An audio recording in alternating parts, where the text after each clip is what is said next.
গতকাল ভোলায় তিনজন উপদেষ্টা গিয়েছিলেন, আপনারা ইতিমধ্যেই জানেন। ফয়জুল কবির বিদ্যুৎ উপদেষ্টা, শিল্প উপদেষ্টা আদিলুর রহমান শুভ এবং বাণিজ্য উপদেষ্টা বশির উদ্দিন। তারা সেখানে গিয়েছিলেন, জনগণের সাথে কথা বলেছেন এবং আপনারা জানেন যে শেখ হাসিনার সরকার বরিশাল থেকে ভোলার জন্য একটি সেতু নির্মাণ করেছিল এবং এই সেতুটি নির্মাণ হয়ে গেলে বাংলাদেশের 64টা জেলা সবাই মানে অল কানেক্টেড হয়ে যাবে বাই রোড। সো এটা খুবই ইম্পর্টেন্ট একটা সেতু ছিল, কিন্তু এই তিনজন উপদেষ্টা গিয়ে সেখানে উপস্থিত জনতাকে বলেছে যে তারা এই সেতুর কাজ এখনই শুরু করবে না, এটি বোধহয় খুব তাড়াতাড়ি শুরু হওয়ার কথা ছিল, কিংবা আওয়ামী লীগ থাকলে হয়তো এটা দিনে শুরু হয়েও যেত। যাই হোক, তারা এই কাজটি এখন শুরু করবে না। এবং কেন করবে না তারা বলেছে, তারা এই সেতুটার ডিজাইনটা আবার নতুন করে করবে। অর্থাৎ শেখ হাসিনার সরকার কিন্তু এই ডিজাইনটা করে ফেলেছিল এবং আপনাদের মনে আছে কিনা এটা তখন আমরা অনেকেই দেখেছিলাম। যাই হোক, সেই ডিজাইনটা তারা বাতিল করেছে এবং নতুন করে ডিজাইন করবে। কেন নতুন করে ডিজাইন করবে? তারা বলেছে যে এই সেতুর আগে যে ডিজাইনটা করা হয়েছিল সেই ডিজাইনটা এমন ভাবে করা হয়েছিল যেন শেখ হাসিনার সরকার এই সেতুর কাজ করতে গিয়ে প্রচুর টাকা লুটপাট করতে পারে। যেই মুহূর্তে তারা বলেছে যে এই সেতুর ডিজাইনটা এমন ভাবে করা হয়েছিল যাতে শেখ হাসিনার সরকার লুটপাট করতে পারে, ঠিক সেই মুহূর্তে উপস্থিত জনতা একেবারে বিক্ষোভে ফেটে পড়ে এবং তখনই শুরু হয় চেয়ার ছোড়াছুড়ি এবং কেউ একজন চিৎকার করে ওঠে ধর। এই ধর শব্দের ফলে দেখা যায় যে সেখানে উপস্থিত জনতা উপদেষ্টাদের দিকে ধেয়ে আসে। তখন কোনো মতে উপস্থিত যারা ছিল পুলিশ টুলিশ তারা কোনো মতে তিনজন উপদেষ্টাকে রক্ষা করেছে। সেখানে র্যাবকে খবর দেওয়া হচ্ছে, সেনাবাহিনীকে খবর দেওয়া হচ্ছে, তো তারা এসে পরিস্থিতি কোনো মতে সামলিয়েছে। কিন্তু এই তিন উপদেষ্টা তখন বাই রোডে ঢাকায় ফেরার সাহস পাননি এবং তখন আমাদের স্বরাষ্ট্র উপদেষ্টা সবার প্রিয় হাবা হাসমত, লেফটেন্যান্ট জেনারেল অবসরপ্রাপ্ত জাহাঙ্গীর আলম চৌধুরী, তিনি ঢাকা থেকে হেলিকপ্টার পাঠিয়েছেন। সেই হেলিকপ্টারে করে এই তিন উপদেষ্টা ভোলা থেকে পালিয়েছেন। এদিকে পুরো বাংলাদেশ খুব উত্তেজনায় ভুগছে যে একটি সফল লকডাউনের পরে, যে লকডাউনটি মূলত আমরা আওয়ামী লীগের লোকজনদের যতটা রাস্তায় দেখেছি তার চেয়ে জনগণের স্বতঃস্ফূর্ত অংশগ্রহণে সেই লকডাউন নজিরবিহীনভাবে সফল হয়েছিল এবং তারই ধারাবাহিকতায় আগামীকাল এবং পরশুদিন আওয়ামী লীগের পক্ষ থেকে কমপ্লিট শাটডাউন ডাকা হয়েছে। কমপ্লিট শাটডাউন মানে একদম সারা দেশ থমকে থাকবে, অবরুদ্ধ বলা যায়। আওয়ামী লীগের পক্ষ থেকে বলা হয়েছে এই কমপ্লিট শাটডাউন আন্দোলনটি সম্পূর্ণ অহিংস হবে। তাদের সবাইকে বলা হয়েছে তারা যেন কোনোভাবে আইন শৃঙ্খলা রক্ষা বাহিনীর সাথে কোনো রকমের সংঘর্ষে না জড়ায়, অর্থাৎ পুলিশ, র্যাব, আর্মি, এবং বলা হয়েছে সাধারণ জনগণের যেন কোনো রকমের ক্ষতি না হয়, জনগণের গায়ে যেন ফুলের টোকাটাও না পড়ে, এরকম একটা শান্তিপূর্ণ অনুরোধ এবং নির্দেশ নেতাকর্মীদের কাছে পৌঁছে দেওয়া হয়েছে। এদিকে আপনারা জানেন যে গত লকডাউনের সময় প্রায় 4500 অস্ত্রধারীকে অস্ত্র সহ ঢাকা শহরের বিভিন্ন জায়গায় ছাদে গলিতে গলিতে মোতায়েন করেছিল এই শিশু উপদেষ্টা আসিফ মাহমুদ সজীব ভুইয়া।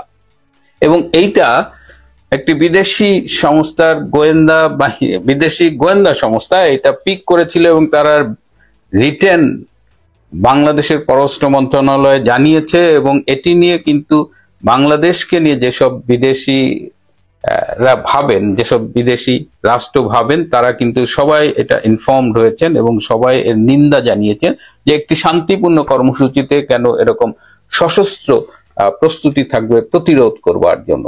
এবং এটা নিয়ে কিন্তু আসিফ মাহমুদের উপরে অনেকেই অনেক উপদেষ্টাও বেশ বিব্রত বোধ করেছেন।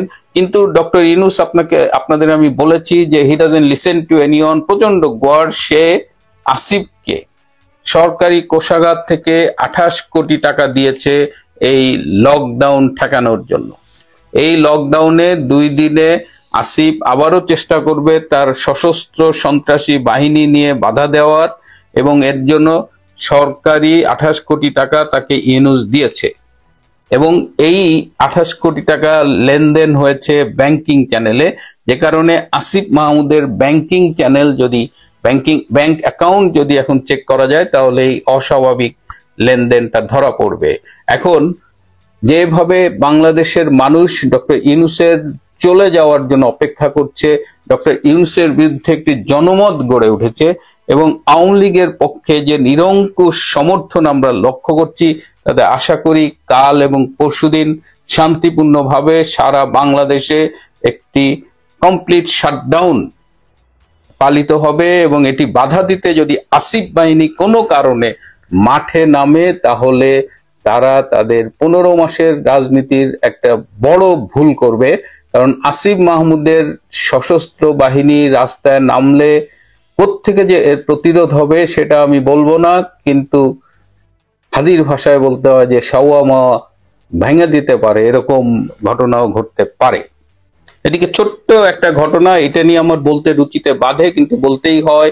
এই যে এবি পার্টির সাধারণ সম্পাদক একটা মানে বেয়াদব ব্যারিস্টার ফুয়াদ, টাকলা ফুয়াদ বলে যাকে চেনে, সে সম্প্রতি গতকাল বা পরশুদিন কক্সবাজারে গিয়েছিল। তার সেখানে সেই যে রুমে ছিল সেখানে একজন তরুণী সেখানে ঢুকেছিল এবং সেই হোটেলের বেয়ারা ভেন্টিলেটরের ওখানে একটা মোবাইল ক্যামেরায় ভিডিও অন করে রেখেছিল এবং পরে দেখা গেছে যে টাকলা ফুয়াদের আপত্তিকর ভিডিও রেকর্ড হয়ে গেছে সেই মোবাইলে, এবং পরবর্তীতে সেই হোটেল বয় সেটি স্থানীয় একটি ছাত্র সংগঠনের নেতাকে দিলে সেই ছাত্র নেতা এটি তাৎক্ষণিকভাবে ভাইরাল করে দেয় এবং যে মুহূর্তে এই ভিডিওটা একটি গোয়েন্দা সংস্থার কাছে এসেছে, তারা একেবারে হাতে তালি বাজিয়ে এটাকে ক্রমশ, মানে এটা একদম গোয়েন্দা সংস্থা প্যাট্রোনাইজ করে এটাকে ভাইরাল করছে। এখন দেখি আমাদের ফুয়াদ মিয়া কি বলে। আমি প্রথমে ভেবেছিলাম এটা বোধহয় এআই দিয়ে একটা, মানে এখন তো ক্যারেক্টার অ্যাসাসিন করা একটা চলছে, কিন্তু পরে দেখলাম না, এটা কক্সবাজারের কলাতলির একটা হোটেলের রিয়েল ঘটনা। এই হলো টাকলা ফুয়াদ, যারা ধর্মের নামে কপালে দাগ ফালায় দিছে নামাজ পড়তে পড়তে, আবার ক্যান্টনমেন্ট উড়ায় দিচ্ছে, আবার শেখ হাসিনা তো কোনো মানুষই না, বাংলাদেশের স্বাধীনতা মানে না। এইবার দেখা যাক বাংলার মানুষ এই টাকলা ফুয়াদকে নিয়ে কি করে। আর ছোট্ট আরেকটা বিষয়, যে আপনারা খেয়াল করেছেন যে শেখ হাসিনার আন্তর্জাতিক মিডিয়া একের পর এক কিন্তু সাক্ষাৎকার ছাপিয়ে যাচ্ছেন, এবং সম্প্রতি তার সাক্ষাৎকারে যেটা উঠে এসেছে, তিনি খুব স্পষ্ট করে চ্যানেল 16-এর একটি সাক্ষাৎকারে বলেছেন যে বাংলাদেশের এই রেজিম চেঞ্জের সাথে আমেরিকার কোনো সম্পর্ক নেই। এবং এই সাক্ষাৎকারটি তিনি সেদিন দিয়েছেন, যার আগের দিন ভারতের পররাষ্ট্রমন্ত্রী ডক্টর এস জয়শঙ্কর অ্যান্ড মার্কিন পররাষ্ট্রমন্ত্রী মার্কো রুবিওর বৈঠক হয়েছে। এটা নিয়ে আমি পরে একটা সম্ভবত আলাদা এপিসোড করব, কিন্তু হঠাৎ করে শেখ হাসিনার এই যে স্টেটমেন্ট, এই রেজিম চেঞ্জের সাথে আমেরিকার যুক্ত ছিল না, এইখানে আপনাদের কাছে কি মনে হয়?